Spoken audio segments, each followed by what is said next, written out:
Good morning students, I am Dimple Parekh, royal international school से। बेटा आज हम 6th क्लास की हिंदी पढ़ेंगे। हिंदी के अंदर बेटा अपने 2 लेसन कंप्लीट हो चुके थे। आज हम लेसन 3rd स्टार्ट करेंगे, जिस लेसन का नाम है किताबें।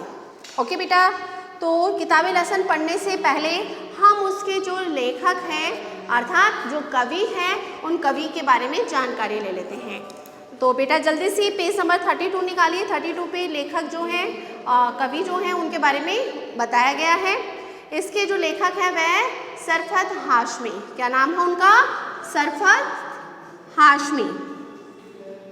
सरफत हाशमी। ओके बेटा, इनका जो जन्म है उसके बारे में बताया गया है कि इनका जन्म 12 अप्रैल सन 1954 को दिल्ली में हुआ था। कहाँ पे हुआ था जन्म इनका? दिल्ली के अंदर हुआ था। डेट क्या थी? 12 अप्रैल। कब? सन कौन सा था? 1954 अर्थात 1954 में। इन्होंने देश में जननाट्य मंच की दिशा में महत्वपूर्ण कार्य किए। इन्होंने अनेक नुक्कड़ नाटकों का मंचन किया। नुक्कड़ नाटक जानते हैं बेटा?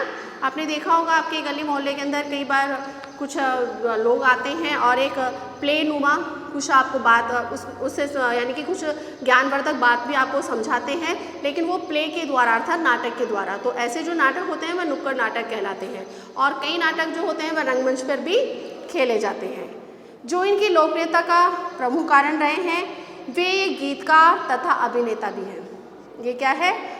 एक गीतकार भी है, यानी कि बहुत सारे इन्होंने गीत लिखे हैं और साथ ही साथ एक अभिनेता भी ये रहे हैं। 2 जनवरी सन 1989 में इनका क्या हो गया था? निधन हो गया था। तो ये तो बेटा इसके जो रचनाकार है वो रचनाकार के जीवन के बारे में बताया गया है। अब बेटा जो आपका लेसन है वह लेसन है उनका लिखा हुआ किताबें, जो कि बड़ा ही प्यारा और बड़ी ही प्यारी कविता है, जिसके अंदर आपको किताबों की दुनिया के बारे में बताया गया है कि किताबों की दुनिया होती क्या है।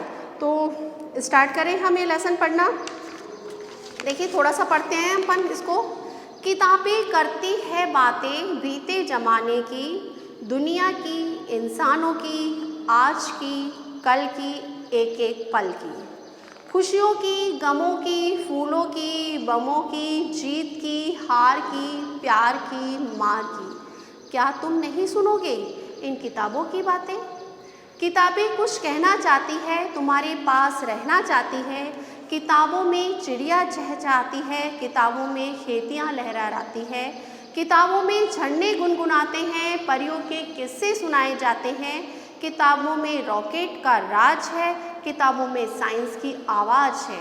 किताबों का इतना बड़ा संसार है, किताबों में ज्ञान की भरमार है। क्या तुम इस संसार में नहीं जाना चाहोगे? किताबें कुछ कहना चाहती है, तुम्हारे पास रहना चाहती है। अब देखिए कवि हाशमी जो है इस कविता के माध्यम से आपको क्या कर रहे हैं? किताबों से आपको जोड़ने का प्रयत्न कर रहे हैं कि किताबों से हमें किस तरह से ज्ञानवर्धक जो बातें हैं वह ज्ञानवर्धक बातें सीखने को मिलती है। तो किताबों की जो दुनिया है उस किताबों की दुनिया में हमें अपने आप को क्या कर देना चाहिए? डुबो देना चाहिए। इस कविता में जो हाशमी है वह किताबों के महत्व के बारे में बता रहे हैं और साथ ही साथ बता रहे हैं कि बच्चों के अंदर पढ़ने के प्रति रुचि उत्पन्न हो। और जब रुचि उत्पन्न होगी तो आप क्या करेंगे बेटा? इंटरेस्ट उत्पन्न होगा तो आप उस चीज़ को पढ़ने की कोशिश करेंगे ना। तो यहाँ पर जो उनका उद्देश्य है वह उद्देश्य उनका यही है कि व्यक्ति जो बच्चे हैं या जो लोग हैं वह क्या करें? किताबों के महत्व को समझे और किताबों के प्रति रुचि उत्पन्न करें। तो थोड़ा सा पढ़ते हैं। किताबें करती है बातें बीते ज़माने की। जो किताबें हैं वह क्या है? हमसे बातें करती है। कौन सी बातें करती है? बीते ज़माने की। बीते ज़माने की जो ज़माना बीत चुका है, यानी कि हमें किताबों को हम पढ़ेंगे तो किताबें हमें हमारे प्राचीन सभ्यता, संस्कृति, हमारे इतिहास के बारे में क्या करेगी? जानकारी देगी। तो किताबें पढ़ने से हमें आज का तो आने वाले समय का तो पता चलता ही चलता है, जो अभी चल रहा है उसका तो पता चलता ही चलता है, लेकिन हमारे इतिहास में क्या क्या घटनाएं हुई हैं, प्राचीन काल में क्या क्या हुआ है, उन सब की जानकारी भी हमें किससे मिलती है? किताबों से ही मिलती है। दुनिया की, इंसानों की, आज की एक एक पल की किताबों के द्वारा हमें क्या क्या मिलती है, दुनिया की जानकारी मिलती है। बड़ी बड़ी जो इमारतें बनी हुई है, इन इमारतों के बारे में अगर हमें जानकारी लेनी है तो हमें क्या पढ़ना पड़ेगा, पुस्तकें पढ़नी पड़ेगी, किताबें पढ़नी पड़ेगी। आज की दुनिया के बारे में जानना है, कल की दुनिया के बारे में आपको जानना है, तो ये सारी चीज़ें हमें कहाँ उपलब्ध हो जाएगी बेटा, बुक्स में यानी कि किताबों में ही उपलब्ध होगी। खुशियों की, गमों की, फूलों की, बमों की, जीत की, हार की, प्यार की, मार की। उसके बाद में कवि हाशमी वर्णन करते हुए कहते हैं कि किताबों के अंदर आपको क्या क्या देखने को मिलेगा। खुशियों के बारे में जानकारी मिलेगी, जो जो खुशियों के पल हमारे इतिहास ने जिए हैं, हमने जिए हैं, उनके बारे में पता चलेगा। गमों के बारे में पता चलेगा, फूलों के बारे में पता चलेगा, बमों के बारे में पता चलेगा, हमारी कौन सी जीत हुई थी उन जीतों के बारे में पता पड़ेगा, हमारी कौन सी हार हुई है उनके बारे में पता चलेगा, प्यार के बारे में पता चलेगा, मार के बारे में पता चलेगा। जो भी तुम चाहोगे वो सारी चीज़ों में किससे मिलेगी, किताबों से ही उपलब्ध होगी। ये सारी चीज़ें, ये सारी जो ज्ञानवर्धक बातें हैं वह बेटा हमें कहाँ से मिलेगी, किताबों के द्वारा ही मिलेगी। किताबें कुछ कहना चाहती है, तुम्हारे पास रहना चाहती है।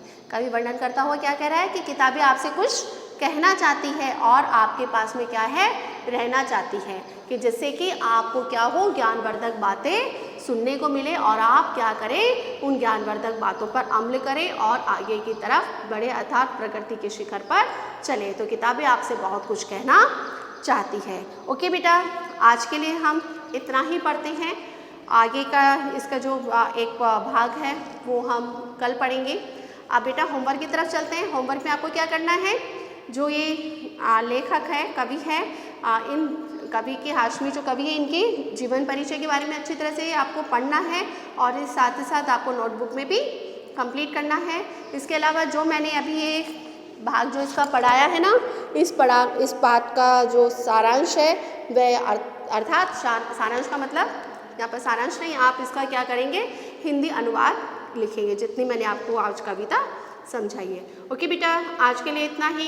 Good day, goodbye, take care.